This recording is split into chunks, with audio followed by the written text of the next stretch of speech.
এরপর শেখ মুজিব আমাকে বললো, তুই মাফ করে দে। আমি বললাম, স্যার আমি তো ভুললাম।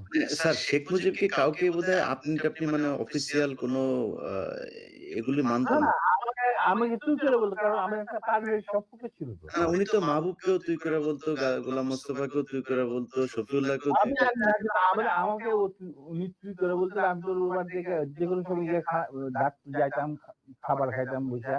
কই মাছ পছন্দ করতেন। ওই উনার চৌবাচ্চা সবসময় বড় বড় কই মাছ থাকতো, আরামসে খাইতাম, চলন বিলের কই মাছ, কোনো হুম, অসুবিধা নেই। আমার তো গতিবিধি ছিল খুবই খোলা, মানে আমি যেকোনো সময় যাইতে পারতাম, যেকোনো সময় ডাকলেই চলে যেতাম। উনি প্রায়ই ডাকতেন আমাকে, আমি খবর নেওয়ার জন্য। জি স্যার। তো এখন উনি বললেন, ঠিক আছে, গাড়ি যা, আমি বিচার করব।